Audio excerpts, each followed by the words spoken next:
আসসালামু আলাইকুম ভিউয়ার্স, এখন শুনবেন এই মাত্র পাওয়া আপডেট খবরগুলো। নির্বাচনে প্রতিটি কেন্দ্রে ১৩ জন করে আনসার সদস্য থাকবে জানিয়েছেন স্বরাষ্ট্র উপদেষ্টা। শহীদ হাদি হত্যা মামলার অভিযোগপত্র গ্রহণ বিষয়ে শুনানি বৃহস্পতিবার। তারেক রহমানের আহ্বানে প্রার্থীরা প্রত্যাহার করছেন বিদ্রোহীরা। জামায়াত আমিরের সঙ্গে ইইউ নির্বাচন পর্যবেক্ষণ মিশন প্রধানের সাক্ষাৎ।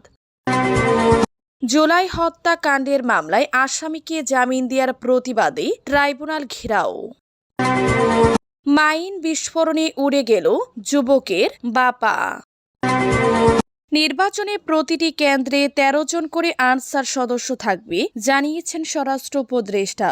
স্বরাষ্ট্র উপদেষ্টা lieutenant general of Mohammad Jahangir Alam Chowdhury বলেছেন, আসন্ন নির্বাচনে সারা দেশের মোট ৪২,৭৬৬টি ভোট কেন্দ্রের প্রতিটিতে ১৩ জন করে মোট ৫,৫৫,৯৫৮ জন আনসার ও বিজিপি সদস্য দায়িত্ব পালন করবেন। এর মধ্যে প্রতিটি কেন্দ্রে থাকবেন ৩ জন অস্ত্রধারী, ৬ জন অস্ত্রবিহীন পুরুষ এবং ৪ জন অস্ত্রবিহীন নারী সদস্য।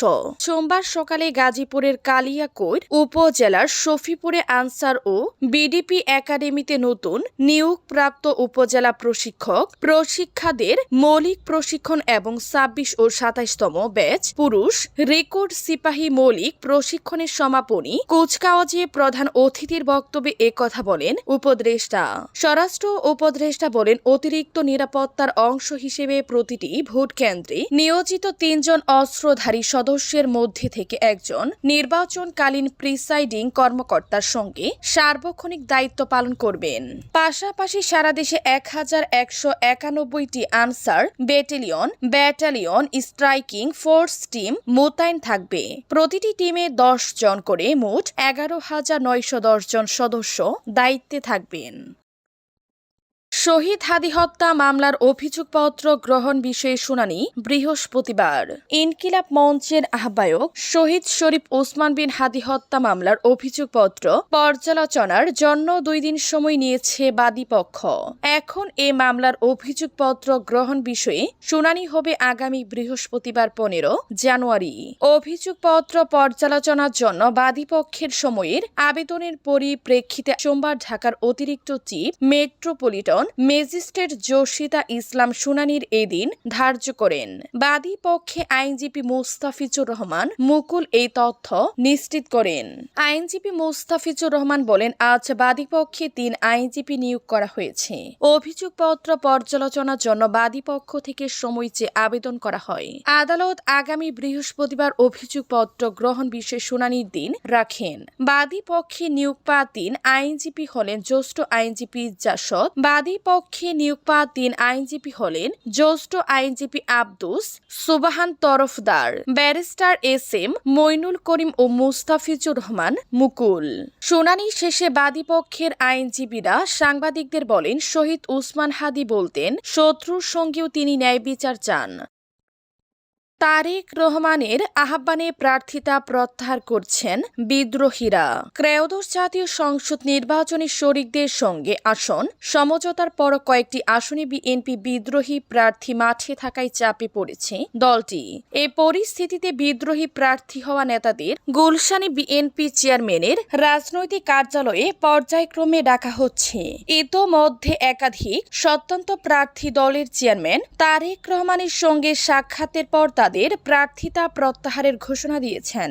বিএনপির একাধিক শীর্ষস্থানীয় নেতা জানিয়েছেন, বৃহস্পতিবার দুপুরে গুলশান কার্যালয়ে বিএনপি চেয়ারম্যান তারেক রহমানের সঙ্গে সাক্ষাৎ করেন ব্রাহ্মণবাড়িয়া ১ আসনের স্বতন্ত্র প্রার্থী সৈয়দ এ.কে. একরামুজ্জামান। সাক্ষাতের পর এক ভিডিও বার্তায় তিনি নির্বাচন থেকে সরে দাঁড়ানোর সিদ্ধান্তের কথা জানান।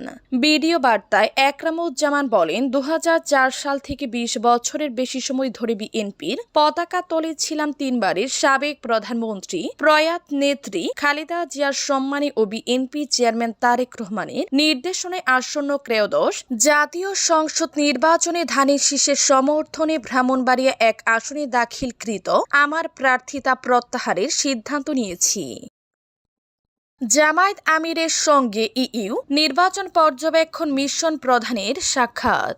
বাংলাদেশ জামায়াতে ইসলামের আমির ডাক্তার শফিকুর রহমানের সঙ্গে ইউরোপীয় ইউনিয়নের ইইউ নির্বাচন পর্যবেক্ষণ মিশনের প্রধান পর্যবেক্ষক ও ইউরোপীয় পার্লামেন্টের সদস্য ইভারস আইজাভসের নেতৃত্বে 3 সদস্য বিশিষ্ট একটি প্রতিনিধি দল সৌজন্য সাক্ষাৎ করেছেন। সোমবার দুপুর 12টায় জামায়াত আমিরের বসুন্ধরায় কার্যালয়ে এই বৈঠক অনুষ্ঠিত হয়। বৈঠকটি অন্তত আন্তরিক ও সৌহার্দ্যপূর্ণ পরিবেশে অনুষ্ঠিত হয়। বৈঠককালে তারা বাংলাদেশ ও ইউরোপীয় ইউনিয়নের স্বার্থ সংশ্লিষ্ট বিভিন্ন বিষয় নিয়ে আলোচনা করেন। বিশেষ করে আগামী ত্রয়োদশ জাতীয় সংসদ নির্বাচন অবাধ, সুষ্ঠু ও গ্রহণযোগ্য করার ব্যাপারে বাংলাদেশ ইউরোপীয় ইউনিয়ন ঘনিষ্ঠভাবে কাজ করবে বলে বৈঠকে উল্লেখ করা হয়। এছাড়া বাংলাদেশের সব সাংবিধানিক ও গণতান্ত্রিক প্রতিষ্ঠানসমূহকে আরও শক্তিশালী ও টেকসই করার ব্যাপারে তারা অভিমত ব্যক্ত করেন। এ সময় ইউরোপীয় ইউনিয়নের পক্ষ থেকে আশ্বাস প্রদান করা হয় যে বাংলাদেশের আসন্ন জাতীয় সংসদ নির্বাচন পর্যবেক্ষণে ইউনিয়নের 200 সদস্যের একটি প্রতিনিধি দল কাজ করবে। জুলাই হত্যাকাণ্ডের মামলায় আসামিকে জামিন দেওয়ার প্রতিবাদে ট্রাইব্যুনাল ঘেরাও।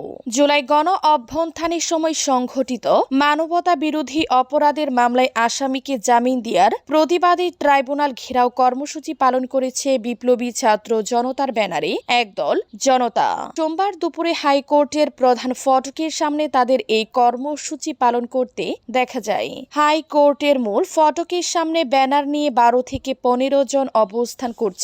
তাদের ব্যানারে লেখা জুলাই হত্যাকাণ্ডে আসামিদের দ্রুত জামিন দেয়া এবং বিচার নিশ্চিত করতে ব্যর্থতার বিরুদ্ধে ট্রাইব্যুনাল ঘেরাও কর্মসূচি।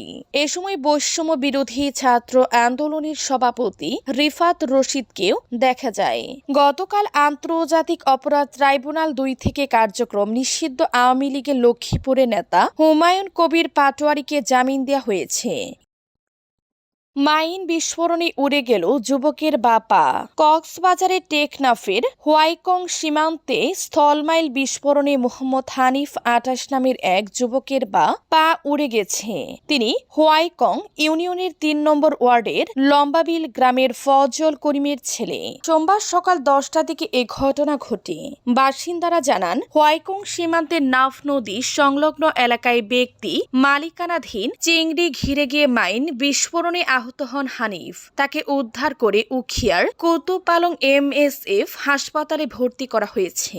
মাইন বিস্ফোরণের ঘটনায় সীমান্তবর্তী গ্রামের বাসিন্দাদের মধ্যে আতঙ্ক বিরাজ করছে।